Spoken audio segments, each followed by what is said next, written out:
Hey y'all, I'm back with another hair tutorial, and in today's video I'll be showing you how to do knotless braids on white people hair. So you see how I just adjusted her head? The angle is very important. A lot of clients like to look down into their phones, but make sure that their head is up so you can make sure the parts are straight, and so that way you can see what you're doing. You also want to make sure that all the hair is pinned out of your way. That's going to make the process much more smooth and easier for you because loose hairs can tend to get in the way, so just make sure that everything is pinned out of your way. So my client likes to have edges, but her edges are pretty long, so what I do is just swoop it. So that's why you see the part is a little bit bigger than the ones in the back, but that's to give it the illusion that she has edges. So now you want to split the hair into 3 like you would just do a normal plait, and peep how my middle finger is holding down that hair. Like you want to control every piece of this hair and you want to get a really tight grip. And if you don't know how to add the hair in, go back and watch my video how to do knotless braids, because I show you exactly how to hold the hair to get like a good grip and to feed the hair in as you braid. Now y'all see how my hand got this little shake to it? That is because I am gripping the hair really tight. Like you have to make sure that you keep your grip, and you also got to kind of pull on it when you switch to the next side. So after adding about 4 pieces, you want to make sure to switch over to underhand. And when you do that, you're going to take your thumb and you're going to hold the braid and make sure you're fully controlling that braid. So after switching to underhand, it's very important to not lose your grip. If you have to tilt their head closer to you, make sure to tilt their head, but do not lose your grip. You want to make sure to braid underhand for this part because you have to tuck the hair, and even if you're not tucking the hair, braiding underhand makes the braid way tighter, so you want to make sure to braid underhand. So now I'm getting ready to add another piece of hair in the middle of the braid, because with fine hair, it tends to pop out towards the end. So to prevent that, you want to add more hair so it can cover that hair up.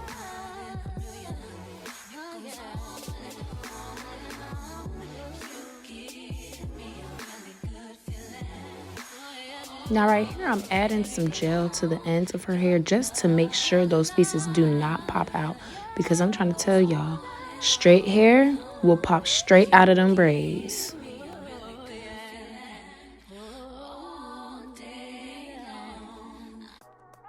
This is about where her hair ends, and as you can see, there's no hair popping out.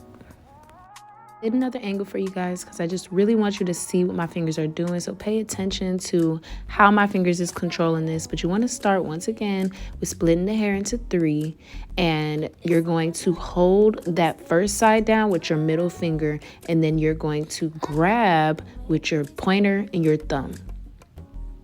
Peep how I'm pulling her hair into my hand, like I'm making sure it's tight.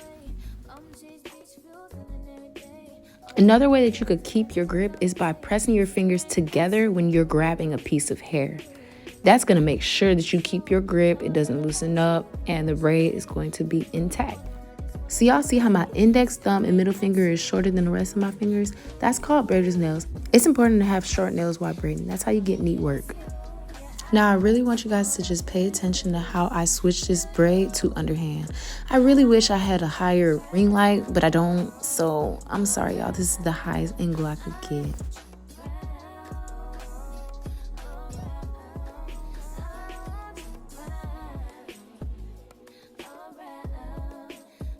So with fine hair, you want to make sure to tuck that hair by putting the hair behind the braid.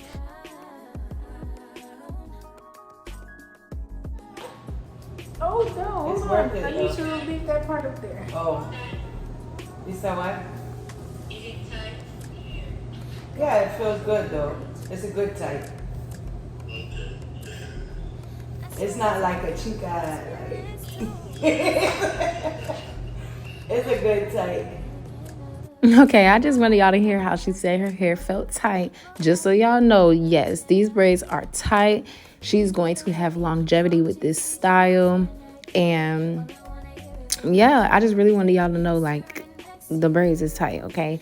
Anyway, so right here you could see me pulling her hair, and that's because we weren't able to dip all the way up. Like normally I like to dip the braids all the way up so they can have that shake to it, but when it comes to fine hair, you don't want to dip all the way up because their hair is going to pop straight out them braids. So you only want to dip the ends. So that's what you see me doing right here.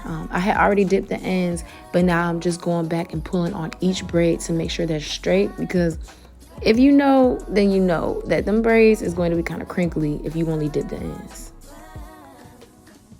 And PSA, I'm not trying to offend anybody by making a distinction between white hair and black hair.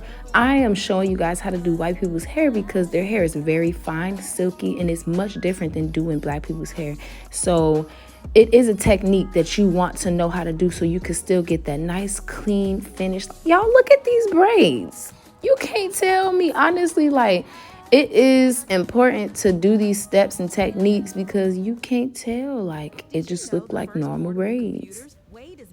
Anyway, y'all, hope y'all learned something new. And if you enjoyed watching this video, please hit like, comment any questions, and y'all make sure to hit subscribe. So without further ado, I'm gonna just say bye to you. Bye.